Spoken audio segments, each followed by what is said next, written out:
বর্তমানে ভারত বাংলাদেশের যুদ্ধ নিয়ে অনেকটা তোলপাড় চলছে। বলা বলে হচ্ছে যে ভারত নাকি বাংলাদেশ দখল করবে। ঠিক এরকমভাবেই মাঝে মাঝে খবর আসে যে কক্সবাজার বা বান্দরবান সীমান্তে সেনা মজুত করেছে মিয়ানমার, কিংবা সেন্ট মার্টিন দ্বীপকে নিজেদের এলাকা বলে দাবি করেছে নিজেদের ওয়েবসাইটে।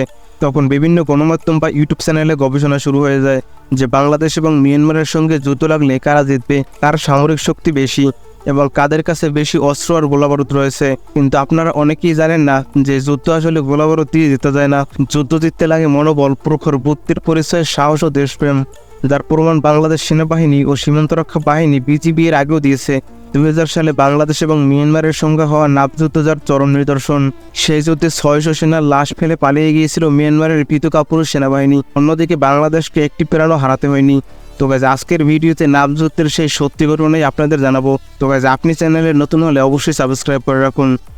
বাংলাদেশ মিয়ানমারের উত্তেজনার যে কোনো বিষয় যখনই আলোচনায় আসবে তখনই চলে আসবে এই নাপযুদ্ধের কথা। 2000 সালের 4 জানুয়ারি এই যুদ্ধ সংগঠিত হয়েছিল। 3 দিনের এই সামরিক সংঘাতে নজিরবিহীনভাবে বাংলাদেশ সীমান্তরক্ষা বাহিনী বাংলাদেশ রাইফেলসে 2500 সৈন্য ঝাঁপিয়ে পড়েছিল মিয়ানমারের সেনা ও 2 ডিভিশন সৈন্যর সামনে, যাদের সম্মিলিত লোকবল ছিল 25,000-এর মতো। মানে মিয়ানমারের সৈন্য সংখ্যা ছিল বাংলাদেশের প্রায় 10 গুণ বেশি। আর এই যুদ্ধে বাংলাদেশ সেনাবাহিনী অংশ নেয়নি। তারা আসার আগে বিডিআর এর প্রবল প্রতাপের সামনে টিকতে না পেরে লেজ গুটিয়ে পালিয়েছিল মিয়ানমারের সৈন্য। আজ থেকে 20 বছর আগে নাফ নদীর তীরের এই যুদ্ধের বড় একটা পট হয়েছিল। 1966 সালে সীমান্ত নিষ্পত্তিকরণের সময় তৎকালীন পাকিস্তান ও বার্মা সরকার একটি চুক্তিতে উপনীত হয়। এই নদীর চুক্তি অনুযায়ী নাফ নদীর মাঝখানকে 2 দেশের সীমান্ত ঘোষণা করা হয়। মিয়ানমার অংশে নাফ নদীর 12টি প্রশাখা আছে। চুক্তি অনুযায়ী বার্মা সেই প্রশাখাগুলোতে এমন কোনো পদক্ষেপ নিতে পারত না যা নাফ নদীর গতিপথকে বড়সড় পরিবর্তন আনতে পারে, কারণ সবকিছুর উপরে নাফ নদীর খাতের মধ্যভাগকে আন্তর্জাতিক সীমারেখা হিসেবে সাব্যস্ত করা হয়। কিন্তু মিয়ানমার সরকার এই চুক্তি অগ্রাহ্য করে 2000 সাল পর্যন্ত 12টির মতো 11টি বাঁধ নির্মাণ করে। এতে করে নাফ নদীর মূল প্রবাহ বাংলাদেশের দিকে সরে আসে এবং প্রায় 2500 একর জমি বাংলাদেশ হারিয়ে ফেলে। 2000 সালে মিয়ানমারের সর্বশেষ প্রশাখাতেও বাদ দিতে চাইলে 2 দেশের সীমান্তরক্ষীদের মধ্যে বাদ অনুপাতের সূত্রপাত হয়। কয়েক দফায় 2 দেশের মধ্যে অসহন ভাষায় চিঠি পাঠানো হয়। মিয়ানমার যদি কোনোভাবে এই বাঁধ নির্মাণ করতে সক্ষম হতো তাহলে নাফ নদীর বাংলাদেশের অংশে ভাঙনের সৃষ্টি হতো, যা টেকনাফ শহরের অস্তিত্ব বিলীন করে দিতে পারত। 1999 সালের শেষ নাগাদ কূটনৈতিক উদ্যোগ ব্যর্থ হলে শক্তি প্রয়োগের মাধ্যমে বাঁধ তৈরির কাজ বন্ধ করা ছাড়া সব রাস্তা বন্ধ হয়ে যায়। মিয়ানমার সেনারা আঘাত হানার জন্য প্রস্তুত হয়। এদিকে বিডিআরও গোপন সূত্রে খবর পায় মিয়ানমারের এই দূরদর্শিতার এবং গোপনে প্রস্তুতি শুরু হয়ে যায় যুদ্ধের। তৎকালীন বিডিআর মহাপরিচালক ছিলেন major general ALM Fazlur Rahman. তিনি ছিলেন একজন বীর মুক্তিযোদ্ধা এবং তার ছিল বুকভর্তি সাহস। মিয়ানমারের সেনাবাহিনীর পক্ষ থেকে যখন অপমান ভাষায় চিঠি পাঠানো হয়েছিল বিডিআর এর কাছে, তখন বিডিআরও আর চুপ করে থাকেনি, কড়া জবাব দিয়েছিল। কারণ তারা জানতো বাস্টারদের সাথে খেলতে হলে ওদের মতো করেই খেলতে হবে। মিয়ানমারের চেয়ে সামরিক শক্তিতে পিছিয়ে থাকলেও ফজলুর রহমান জানতেন তুখর সামরিক কৌশল দিয়ে তাদের প্রতিহত করা খুব কঠিন হবে না। অসাম্য সাহসিকতায় তিনি এক রাতে 25 লাখ গোলাবারুদ কক্সবাজারে পাঠিয়ে দেন। এর মধ্যে অর্ধেক গোলাবারুদ তিনি কক্সবাজারে রেখে দেন আর বাকি অর্ধেক সীমান্তে পাঠিয়ে দেন। উচ্চপদস্থ কর্মকর্তাদের সীমান্তে মোতায়েন করে অভিযানের দিক নির্দেশনা করেন মহাপরিচালক স্বয়ং। যুদ্ধ শুরু হয়েছিল জানুয়ারির 4 তারিখ দুপুর 2:30টায়। জেনারেল ফজলুর রহমান সেদিন নিয়মিত সীমান্ত পরিদর্শনে অংশ হিসেবে দিনাজপুরে অবস্থান করেছিলেন। সেখান থেকে তিনি কোডওয়ার্ডের মাধ্যমে অপারেশন শুরুর আদেশ দেন। যুদ্ধ শুরু হয়েছিল টেকনাফ ওয়াইকন ইউনিয়নে। ওইখানে নাফ নদীর একটি বাঁধের সামনে প্রথম গুলি শুরু করে বিডিআর। অর্থাৎ এটি ছিল একটি আক্রমণাত্মক যুদ্ধ।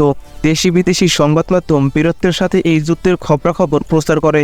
যুদ্ধ শুরুর কিছুক্ষণের মতো জয় পরাজয় স্পষ্ট হয়ে যেতে থাকে। মাস্টার প্ল্যান বানিয়েছিল, মুহূর্তের মধ্যেই তা অকার্যকর হয়ে যেতে শুরু করে। মিয়ানমারের ভিতরে থাকা বাংলাদেশি গোয়েন্দারা প্রতিপক্ষের প্রচুর ক্ষয়ক্ষতির খবর আনতে থাকে। প্রায় 6 শতাধিক সৈন্য ও বাঁধ নির্মাণের শ্রমিক বিডিআর এর এই হামলায় এগোরে মারা গিয়েছিল 3 দিনের মধ্যে। এই বিপুল ক্ষয়ক্ষতির পেছনে ছিল জেনারেল ফজলুর রহমানের এক অভিনব পরিকল্পনা। তিনি ঝুঁকিপূর্ণ মাইন্ড গেম খেলেছিলেন। ইচ্ছে করে দুপুরকে আক্রমণের সময় হিসেবে নির্ধারণ করেছিলেন। সাধারণত কোনো সামরিক হামলা ভোরবেলা বা রাতে সংগঠিত করা হয়। দুপুরে আক্রমণ করাটা কিছুটা নজরবিহীন। মনস্তান্ত্রিকভাবে দুপুরে মানুষের শরীরের ভিতরে কিছুটা শৈথিল্য থাকে, আর সেটারই সুযোগ নিয়েছিল বিডিআর। এই আক্রমণে মিয়ানমারের সৈন্য হতভম্ব হয়ে গিয়েছিল। অথচ মিয়ানমারের মোট সেনা সদস্য ছিল 25,000 আর বাংলাদেশের ছিল মাত্র 2,500। অর্থাৎ বাংলাদেশের বিডিআরকে লড়তে হয়েছিল 10 গুণ বেশি শক্তিশালী বাহিনীর সাথে। তাছাড়া বাংলাদেশ সেনাবাহিনীও তখন অংশগ্রহণ করেনি এই যুদ্ধে। যুদ্ধ শুরুর কয়েক ঘন্টার মধ্যেই মিয়ানমারের জান্তা সরকারের প্রথম জেনারেল থান শয়ে 9 জানুয়ারি তড়িঘড়ি করে সংবাদ মাধ্যমকে ও রাষ্ট্রদূতদের জানান যে বাংলাদেশের সঙ্গে যুদ্ধ করার কোনো পরিকল্পনা তাদের নেই, যে ভুল বোঝাবুঝির কারণে সীমান্তে যে সংঘাতের সৃষ্টি হয়েছে তা নিরসনে তিনি বাংলাদেশের সাথে নিঃস্বার্থ আলোচনা প্রস্তাব দেন। যুদ্ধ থেকে একতরফা প্রত্যাহারের ফলে 10 জানুয়ারি যুদ্ধ স্থগিত হয়ে যায়। বার্মার নিঃস্বার্থ আলোচনা গ্রহণ করতে বাংলাদেশ থেকে একটি উচ্চ পর্যায়ের প্রতিনিধি দল মংডু গিয়েছিল। নাভযুদ্ধের সবচেয়ে যে বিরল কৃতিত্ব বিডিআর অর্জন করে তা হচ্ছে সৈন্যর মৃত্যুর হার। 3 দিনের যুদ্ধে বার্মার তরফে 600-ও বেশি সেনা ও নাগরিক নিহত হয়েছিল, কিন্তু অন্যদিকে বিডিআর এর একজনেরও প্রাণহানি ঘটেনি, তবে গুলিবদ্ধ হয়ে আহতের ঘটনা ঘটেছিল।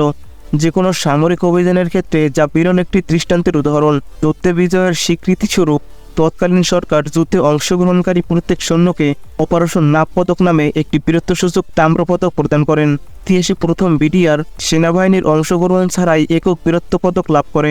মিয়ানমার চীনের বন্ধু হতে পারে, তাদের ভান্ডারে চীনের আধুনিক অস্ত্র থাকতে পারে, তাদের সেনারা চীনের সাথে যৌথ মহড়া করার কারণে অনেক পারদর্শী হতে পারে, তো সংকটময় মুহূর্তে আমাদের সেনা এবং আমাদের সীমান্তরক্ষা বাহিনীরা এভাবে সাহস নিয়ে বুক চিতিয়ে দাঁড়ায়, সেটা তারা কখনোই করতে পারবে না। আমাদের সার্বভৌমত্বের উপর কেউ আঘাত আনলে 20 বছর আগে নাভযুদ্ধে যে জবাব দেওয়া হয়েছিল, আবারও সেই একই জবাব দেওয়া হবে।